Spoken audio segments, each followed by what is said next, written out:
Grand 4.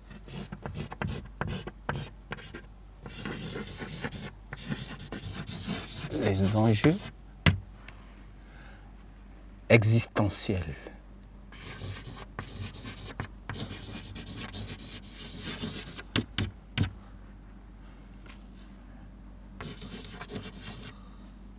De l'histoire.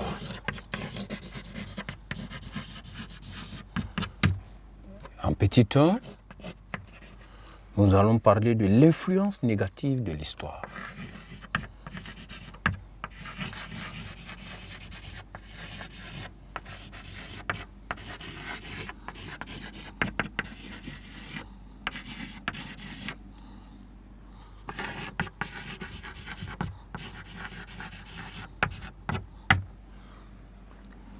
En quoi est-ce que l'histoire peut-elle avoir une influence négative sur notre quotidien ou sur la vie de l'homme? Ici, il faut soulever tout de suite la question du poids douloureux de l'histoire, le poids douloureux du passé.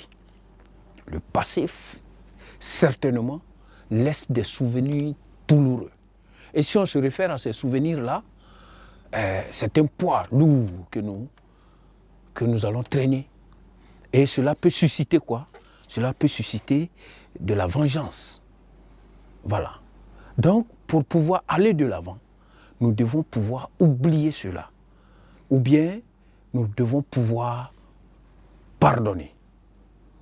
Ensuite, qu'est-ce qu'il faut dire encore?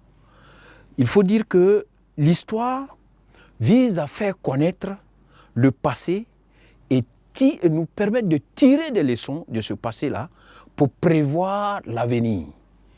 Mais concrètement parlant, il est difficile de tirer un enseignement conséquent de ce qui ne se répète pas exactement. Les choses se ressemblent dans l'histoire, mais ne sont pas identiques. Donc, voilà une difficulté fondamentale. À ce propos, Hegel, nous allons parler d'Hegel,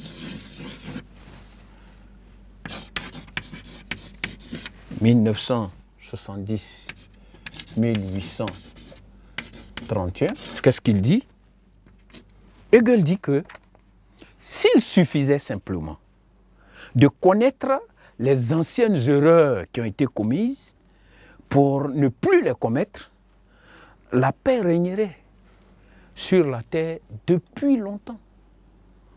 Voilà. Et quand nous regardons, pour dire quoi? Que ce n'est pas simplement le fait de connaître le passé, les erreurs du passé, qui nous empêchera de les commettre de nouveau. Voilà. Donc ici, il y a aussi de soulever la question de la subjectivité de l'historien dont nous avons parlé plus haut, qui fait douter de la valeur véritable de l'histoire, la subjectivité de l'historien.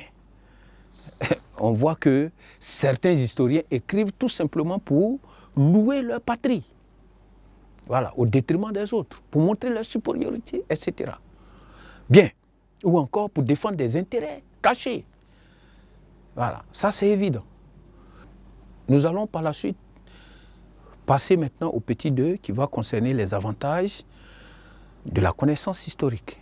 C'est vrai, nous avons souligné l'influence négative, mais l'histoire ne s'arrête pas là. L'histoire, il faut reconnaître que l'histoire a des avantages énormes dans la vie de l'être humain. Et c'est ce sur quoi nous allons nous tabler actuellement. Nous allons noter d'abord, voilà, les avantages de la connaissance historique.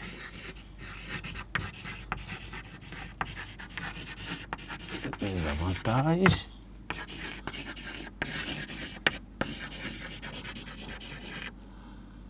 de la connaissance historique.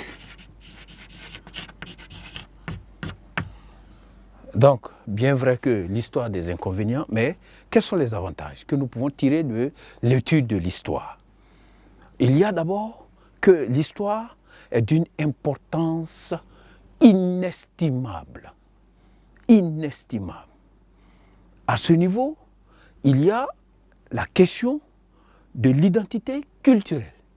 L'histoire permet à un peuple d'avoir ce qu'on appelle une identité culturelle. À travers l'invocation, par exemple, des héros, à travers l'invocation, par exemple, des martyrs et autres du passé, les jeunes peuvent s'approprier une certaine identité. Ensuite, il y a les repères que l'histoire nous donne. Il y a des repères que l'histoire nous donne pour mieux envisager l'avenir. Donc, on ne peut pas juste dire que l'histoire ne nous donne pas des leçons.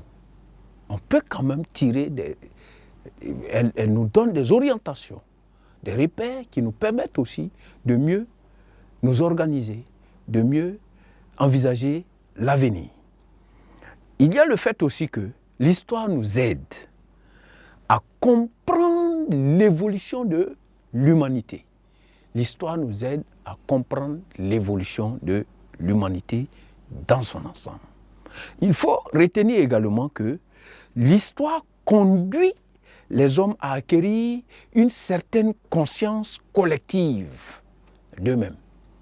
Une certaine conscience collective. Je ne vais pas rentrer dans les détails, mais il faut aussi retenir que l'histoire permet de comprendre d'où nous venons et où nous allons. Parce que cela est fondamental dans la vie d'un peuple ou même d'une personne. À ce propos, Karl Marx dira que celui qui ne connaît pas l'histoire est condamné à la revivre. Celui qui ne connaît pas l'histoire est condamné à la revivre. Nous pouvons aussi ajouter que l'histoire permet à l'homme d'affirmer sa transcendance. Qu'est-ce que cela veut dire? Pour dire que notre présent nous enferme entre quatre murs. Mais à travers l'histoire, nous pouvons reconquérir le passé, savoir ce qui s'est passé, et nous pouvons encore nous envisager dans le futur. Donc aller transcender le présent, aller au-delà du présent. L'histoire nous permet d'aller au-delà du présent, pour comprendre ce qui s'est passé, pour aussi imaginer, envisager ce que nous voulons dans le futur. Il y a également le fait que l'histoire est le socle commun sur lequel se construit l'identité d'un groupe social. On l'a déjà un peu dit un peu plus haut. L'histoire comble les lacunes engendrées aussi par le temps. Quoi qu'on dise, l'histoire nous permet de combler les lacunes engendrées par le temps. De façon succincte, nous avons relevé des éléments intéressants, essentiels, sur les avantages que la connaissance historique nous apporte. Maintenant, nous pouvons retenir en conclusion que les sciences humaines désignent l'ensemble des disciplines qui ont pour objet l'étude de la réalité humaine. Et surtout, en tenant compte des normes éthiques. Il ne faut pas l'oublier. Parce que l'humain est différent de la matière inerte ou encore des autres espèces. Donc il faut absolument que ces sciences-là tiennent compte des normes éthiques. Merci d'avoir suivi ce chapitre et nous allons préparer par la suite un exercice pour renforcer les acquis. Merci.